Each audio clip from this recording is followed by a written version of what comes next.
how does a man score 4 points and niggas shot only 2 shots, gang. Bro, Chet Holmgren at his peak is the 3rd best center in the league, bro. He was 3rd all NBA. But nah, bro, when it comes to the playoffs, dog, this nigga only shot 2 shots. We had 4 points. 4. Cuatro. Victor Bananas just broke the NBA. This is really bad. We just lost the Western Conference Finals. We had J-Dub, and if we had AJ Mitchell, bro, we would have won that series, bro. No cap, bro. And I ain't gonna lie, all my Spurs fans, whoever fans in the comments, bro, can argue with me or whatever, bro, but I ain't gonna lie, we should have won that series if we had both players, dog.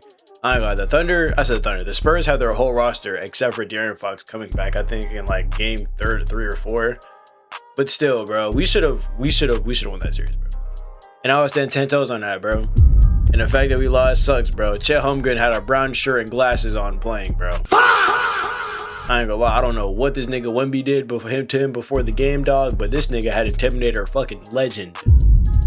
Anyway, man, shout out to AM Hoops for this video. We finna really see. We're gonna have a whole entire recap on this series, man. And honestly, bro, we could have played better. Shea had 35 game 7, and everybody else was playing like shit. Alex Caruso shot terrible. You know what I'm saying? Like we had no help. Our bench was playing like ass. I ain't gonna lie, I got the Spurs winning the finals, bro. No cap. Knicks fans, sorry to hear it, but I got the Spurs winning, dog. Y'all have no one to really guard Wemby. Mitch Robertson's out for the rest of the season, so you know, it is what it is, man. Cat's finna getting fucked. And I'm gonna say that again. Cat's getting fucked. If you guys haven't already, make sure you guys join Amazing Members. Leave a like on this video. Let's get straight into it. Shout out to AM Hoops for this video. Not only did the Spurs beat the Oklahoma City Thunder, Victor Wembanyama personally took the soul of their 2 best players. First, Chet. Pause, bro. Whoa. I ain't gonna lie, bro. Weapon in and taking souls is crazy. I ain't gonna lie, bro. Whoa.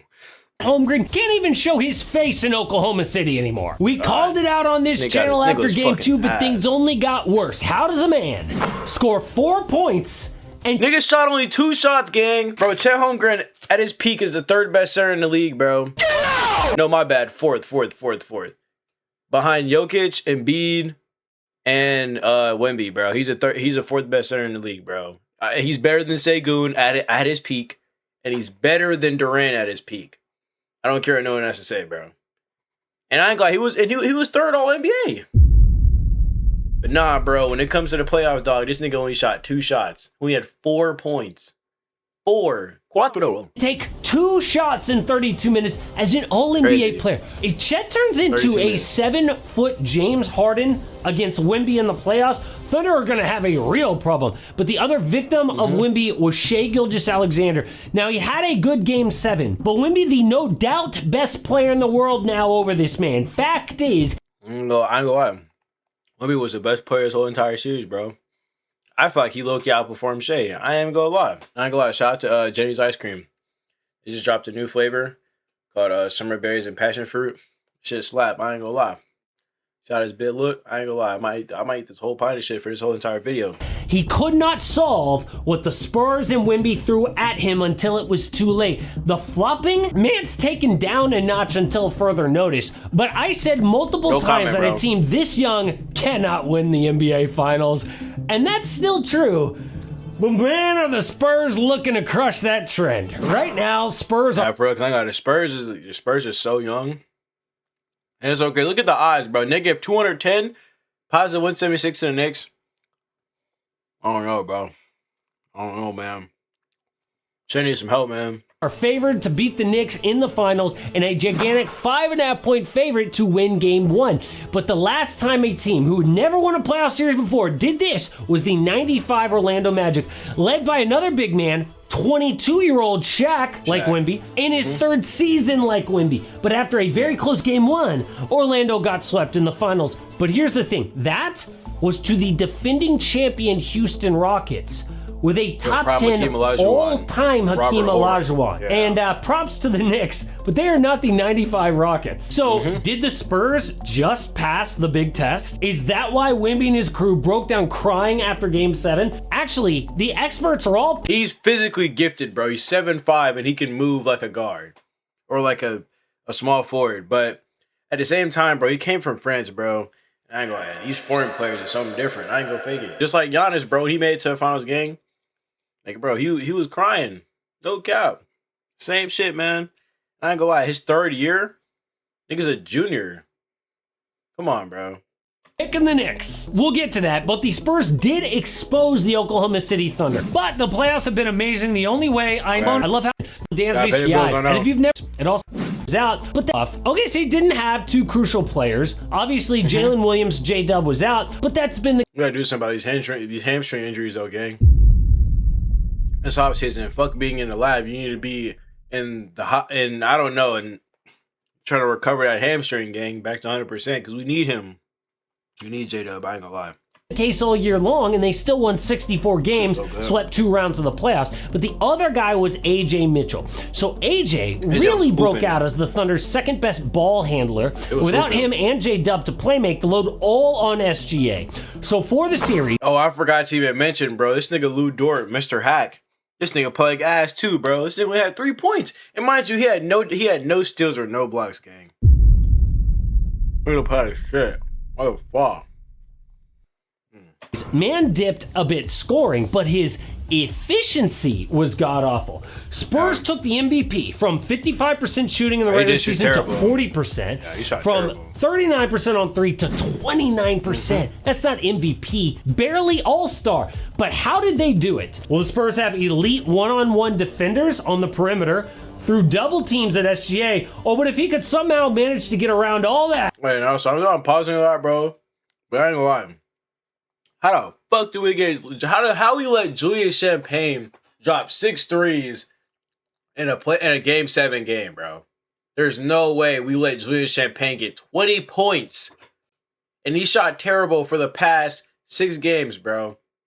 How we let Julius Champagne drop 20 points, gang? The best paint defender in the world is waiting at the rim. And all of that forced SGA into a lot of tough, low-efficiency, rushed mid-range shots, even for him. Or just the flop. And certain media members started... This nigga on fucking Shay's dick about flopping. I know he flopping, bro, but goddamn. He's still the best guard in the league. I ain't gonna lie. There's nobody better than him. Argue me in the comments. Telling people to shut up. You don't know about basketball. Like Chris Mannix telling people, oh, all the SGA slander is just becoming corny. Like, don't you know that he finished 4th in free throw attempts on a team that was 17th? Yeah, but nobody cares about the stats when we can see with our eyes he's not trying to score. SGA obviously just trying to get Vassell to jump so that he can bump into him and draw a foul. It's not basketball. So stop trying to convince. Hey, I ain't gonna lie, bro. That is basketball, gang. Cause I ain't gonna lie, bro. If you're jumping from a pump fake, then gang. I mean, of course, I don't blame the nigga. It's people otherwise. But about those stats, a guy named Tom Habistro, one of my favorites, saw a clip where SGA is just falling on every play, right? So he decided to track the falls. Because you can't track flops. It's subjective, right? You can track falls that either get a whistle or don't get a whistle. But whistle or no whistle, all shots, SGA flops like a fish more than any other star in the conference finals. In fact, look at fouled shots. Hits the deck 50% of the time to get a whistle. James Harden couldn't even dream of that number. He's 29%. But again, SGA was very good in Game 7. Cannot say the same about Chet Holmgren. Now, I made an entire video about this and the background of it, but the bottom line, if this is going to be that 10+ year rivalry that we all think it might be, right, going back and forth, that goes out the window. If one of OKC's big 3 is... If we can trade Giannis for Chet and a bunch of other pieces on our team, it's over. Shea and Giannis on the same team. If we get Giannis, it is a wrap for everybody in the league, dog. All we gotta do is put Giannis on Wemby. It's over. It's literally over. It's a dynasty waiting to form. And we even have draft picks to even let it happen. I'm not gonna lie. I've been hearing all these trade rumors about Giannis, you know what I'm saying, leaving. No, it's like leaving the Bucks. And if he leaves, bro, we should pick up Giannis, bro. That would be tough. And Chet, I don't know, bro. I feel like he needs to be traded, man. I ain't gonna lie. It might sound crazy. He's our 3rd best option. But at the same time, gang, I feel like my boy needed to be traded to him. And we need to trade him and Lou Dort, bro. Lou Dort playing like shit.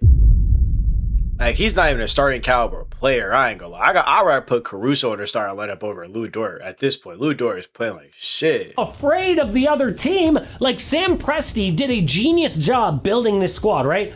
SGA, Chet, J-Dub are about to get paid, but that's not a problem because they got Sam. deep role players cycle through with all their And shout out to my boy Jalen Williams, a.k.a. Asian Duke Dennis, man. He was definitely hooping some games. I ain't gonna lie. Shout out to him, bro. Mr. Stretch 5 himself. And he was getting some boards, too. He had more boards than freaking Chet yesterday, bro. He played less minutes. He had like 10 rebounds yesterday. That's actually pretty good for a role player.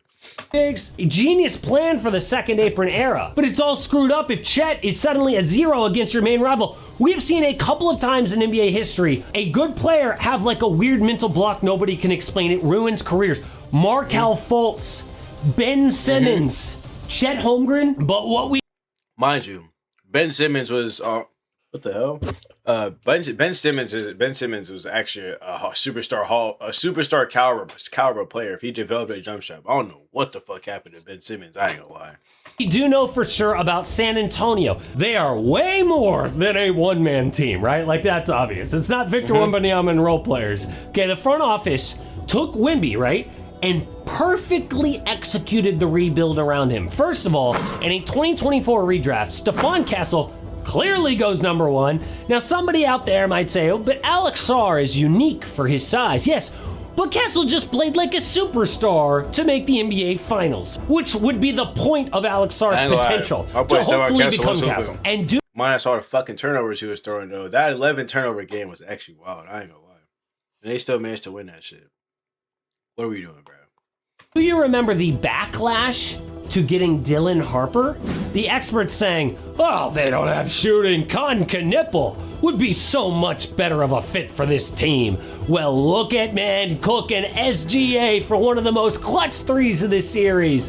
And not to mention his assist to Stephon Castle, holding his teammate back from kicking Alex Caruso's butt and getting kicked out of the game. But role players, I mean, nobody even wanted Julian Champagnie. Remember when the Sixers... Like I said, how the fuck let this nigga get 20 points, dog? I ain't gonna lie, this nigga's a catch and shoot demon. This nigga's the fucking power forward of Joe Harris, gang. Come on, bro. Waived him to sign Mac McClung for the dunk contest. All he did was score 20 points, hit 6 threes in a game set. Literally, bro. Spurs front office amazing. But the MVP is obviously Victor Wembanyama. His defense changes everything about how basketball is played.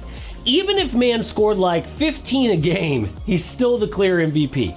But speaking of offense, that will be very interesting in the NBA Finals. This nigga averages 3 blocks and 2 steals, bro. He covers so much ground, bro. There's nothing he can do. And he can shoot the fucking ball.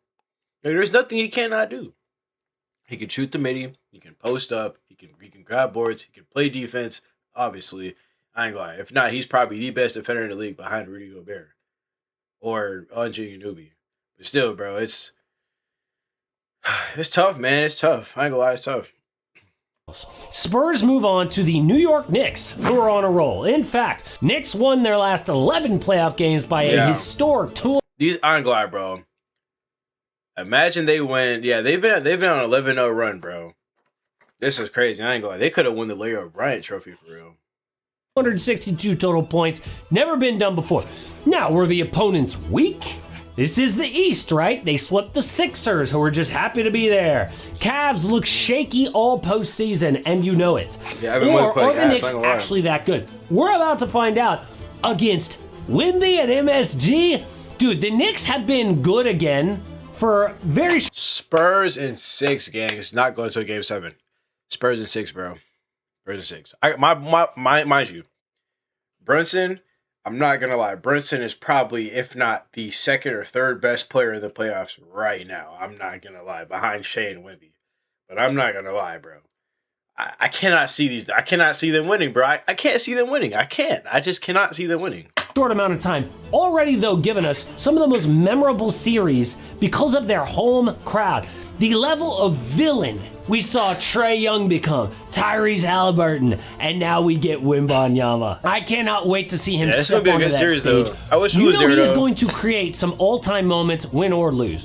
It is going to be so much fun, but it will be hard to top what we just saw because somehow we're about to have 8 different NBA champs in 8 years. Will it be the inexperienced Spurs or the underdog Knicks for their first title in 53 seasons? So I keep on going off about how the Shaq Magic made it to the finals in 95 and got swept, right? Okay. What about the guys who were super young and did make it to the finals and did win, right?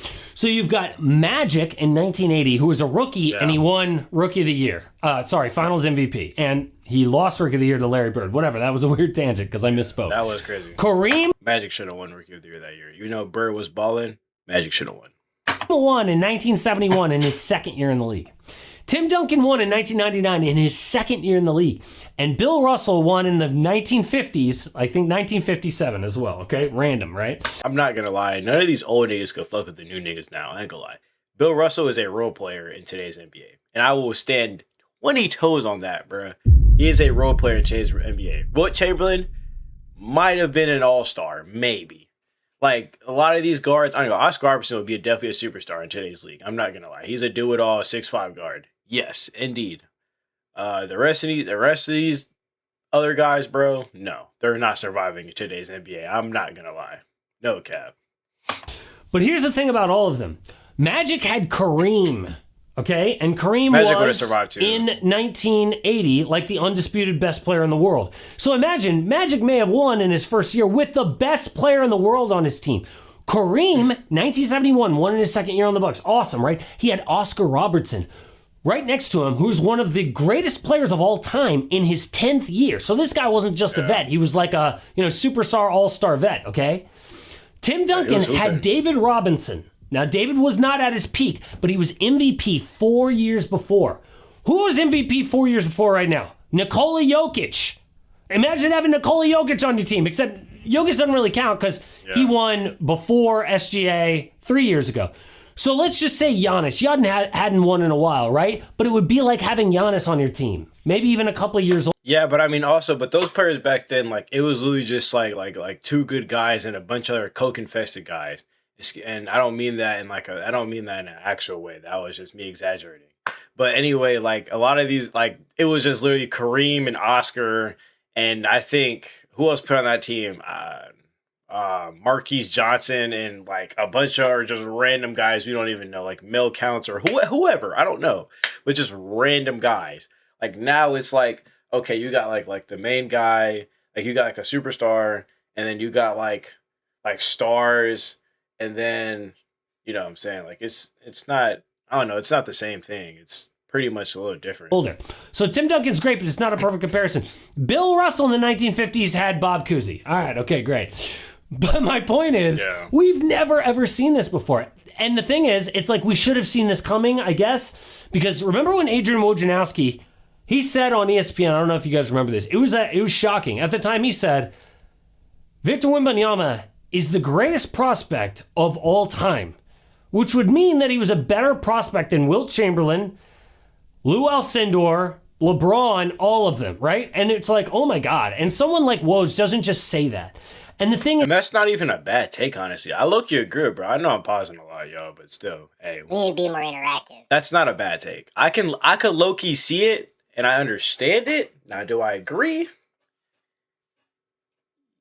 Yes. I'm not gonna lie, bro. 7'5" can do everything.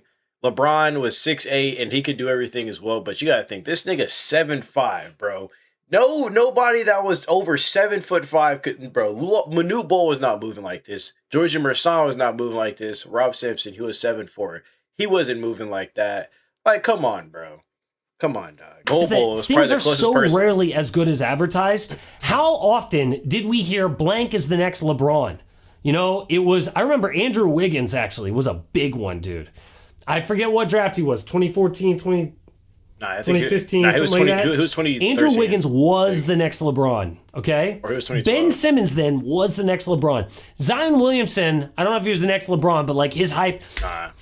Wemby has come in and been better than advertised. Was gonna be nice. People are going to hate him, okay? That's the one thing. Is like we always see people get built up on a pedestal, and then knocked down. Every time, without fail, okay? It doesn't matter how loved you are. Luka's a great example. Cooper Flag eventually. Who's another guy? Dude, they're all good examples, okay? Coop gonna be tough, bro. We build them up and knock them down. I remember a couple years ago thinking there's no way the Thunder are going to be hated. There's nothing to hate about this team. I remember thinking that a couple of years ago. And now they're like, when's the last time that they were... I think we're the most hated team in the league, bro. And I ain't gonna lie, bro. And I understand it. Like, I mean, I know I'm a fan, bro, and I'm gonna go with my team, of course. And I ain't gonna lie, flopping is not part of the sport. Don't get me wrong. Like, I agree. But I'm not gonna lie, if all our players are playing out our best, we're the best team in the league, no cap. Like, we have so many pieces, bro, and we probably have the deepest bench in the league. We do play dirty, like we do flop, like we play like I feel like we play like the Cavs. I think like the LeBron era where LeBron was flopping, that Cavs era, and the Bad Boy Pistons with like Rick Mahorn and Joe Dumars and Bill Laimbeer and Isaiah Thomas. So I feel like we kind of put like a mix of those two, just because of the flopping and because of like the dirty play and all that. More hated. Really funny thing on the internet last night was people were saying SGA is reaching LeBron level hate when he went to Miami Heat. Not for real. People were sharing examples of how LeBron's hate's 10 times worse than SGA. And one of them was like, my grandma, who doesn't watch basketball, hated LeBron James. And another one was that, this is so random, Osama bin Laden's translator was like, Osama bin Laden's translator, I don't know. Apparently he was pissed off at LeBron James in Guantanamo Bay. What the I don't know. Anyway, the point is that they are hated. Everyone gets hated. That's my point. And that by the way, Wemby's actually kind of hateable, low-key hateable. First of all, he's extremely arrogant, which is fine, dude. Like, I don't think that you can be 20, 21, 22 years old and have all this praise heaped on you and not have some imposter syndrome when maybe you are stepping up to be the best player in the world and actually execute on it, unless you actually do have that weird confidence, you know what, I am the best. Like, that just comes hand in hand with it. You cannot have one shred of doubt in yourself to achieve what he's achieved at this age, okay? There cannot be a 1% of imposter syndrome, bro. He's like, no, I'm not an imposter. I am here, and I deserve it. They say I might be the GOAT. I mean, honestly, like, he's like, you gotta think, like, this nigga's like, he's like he just said, bro, he's literally one of the best players in the league, bro. And he's like, he's probably the most gifted player in the league, bro. Like, besides probably Cooper Flag, dog, he's probably the most gifted player in the league. Like I mean, I can understand why he's kind of arrogant, bro. Like, I mean, hell. Shit, and he's from France too. Like, dog, he's just here to hoop, man. He's just here to hoop, and that's just what you gotta be, man. Like, I don't know, bro. He's trying to get to his shit, bro. Like, I ain't gonna lie, I understand it. This nigga got the Jordan effect, bro. I am the GOAT, okay? So I think that level of arrogance or confidence is necessary to be who he is. Exactly. Like, you cannot have one without the other, okay? But at the same time, we don't like that. Because there's something inside of us that's like, he thinks he's better than me? You know what I mean? Like, what? Oh, you're hot stuff, huh? Okay. And then just people hate it. It's just an absolute, human nature, okay? We're all going to hate him for that. I guarantee it. And then there was a thing when he was whispering in Bismack Biyombo and Mason Plumlee's ear, and right after they came into the game, hard fouls on Jared McCain. Jared McCain's a whole nother thing. Sixers, what? But yeah, there were. I'm not gonna lie. I don't know how we got Jared McCain, bro. But I'm not. At the same time, I think he didn't even want to play in Philly, bro. I don't know. I think he just wanted to join us because he think he was gonna win a ring. I ain't gonna lie. It just, in his eyes, it made sense, bro. You know, and I'm not gonna speak too much on him, bro. I ain't gonna speak too much on Jared McCain, bro.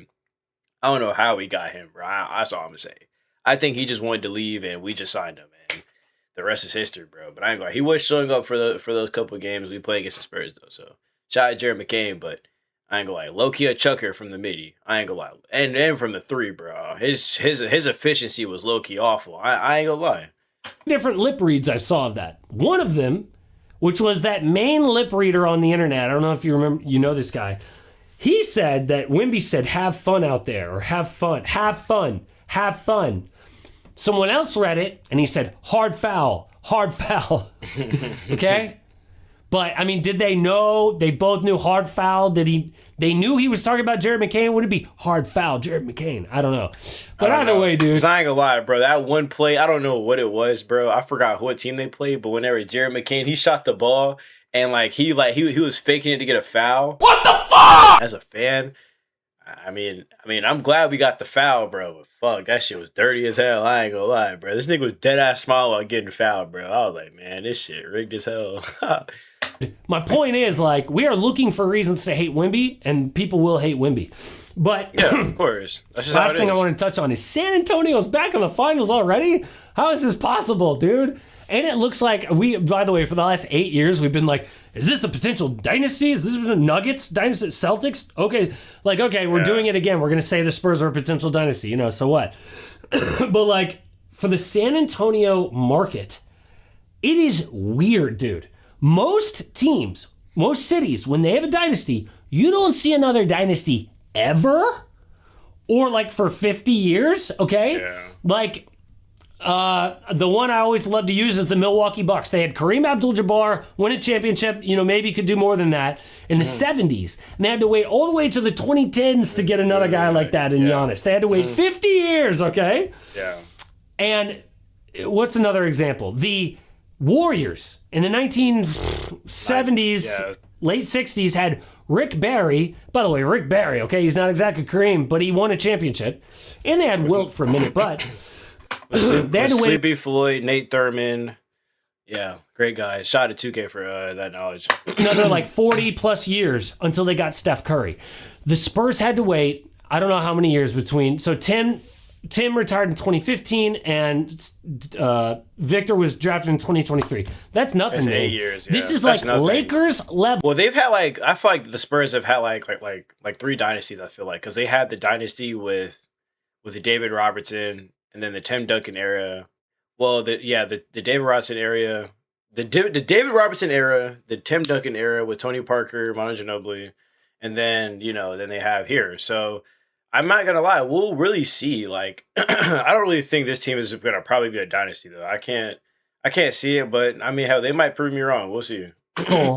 Dynasty to dynasty. Only it's San Antonio, the 5th smallest market in the NBA, with the poorest owner in the NBA. If you go look at the net worth rankings, dude, the Spurs are 30th. Damn. The owner, Peter Holt, his net worth is $200 million. Yo, Steve Ballmer's $150 billion. Damn. That's number one. Can you believe that? By the way, we talked a lot of trash about the second apron. I love this about the second apron, dude. That you can have a team like that. You know why? It levels the playing field to where what you need is smart. You need a smart front office and a good culture below them, right? Yeah, it doesn't care. One thing that Greg Popovich always said, he's obviously still intimately involved in the franchise. One thing Pop always said was, they would be like, man, I have a cough, by the way. They would be like, Pop, you guys really know how to make them, just you bring out the most unselfish selfish things. Your culture, it's so great. Everyone's selfless. They sacrifice for the team. How do you do that? He goes, we don't do it. We know we're not going to change anybody. We literally cannot change you. Yeah, so if you are a problem, if you are selfish, if you are a me basketball guy, we just don't bring you in. That's our secret. That's all it is. We don't care how good you are, what your stats are. If you've got a team-friendly contract, we're not going to sacrifice any of that, right? And you can see it in the guys that they've drafted, dude. Yeah. Yeah, because I'm not going to lie. They would never bring Kevin Durant onto the front office. I ain't going to lie. They would never bring in Kevin Durant. I don't think they've ever even been interested in Kevin Durant, even whenever they was ass as fuck. No cap. They've never, no. And I ain't gonna lie, KD's a great player, but like I said, that nigga's a terrible locker room player. He's not a off the court team player from what we've realized, because this nigga is a snake in the grass. Shout out to Rack. Anyway, so it makes sense though, and I see why Pop does it. From a business perspective, from a business and from a coach perspective, of course, 100%, bro. It's not even always about getting the best players on the floor. It's about, you know what I'm saying? It's all about the mindset and about the team. Shout out to A Hoops for this video. Honestly, man, I just have to say, bro, shout out to Wemby for, I'm not gonna lie, just killing the playoffs, bro. This guy's the GOAT, man. Like he's definitely the next, he's the next future, bro. Like it's coming to a battle now. Would you ever build your team around Shea or Wemby, dog? And it's like, I don't know, man. And I'm gonna stick with the Thunder, bro. I've been a Thunder fan since I was a kid, bro. Like I can't switch up on my team, bro. I remember our best player was our agent Chris Paul at one point, dog. So I can't do it, bro. I ain't gonna lie. I want to ask this too. Should I go back to like the reaction videos, like within the entertainment space with like the music industry? Because those videos are doing really good. But I want to kind of strictly stick it to basketball. But if you guys really enjoy those videos, let me know in the comments and I will go back to them. But I just kind of want to see where my fans' heads are at and like what type of content do you guys enjoy me making. So just let me know. And I'll see you guys in the next video. MarMazin out.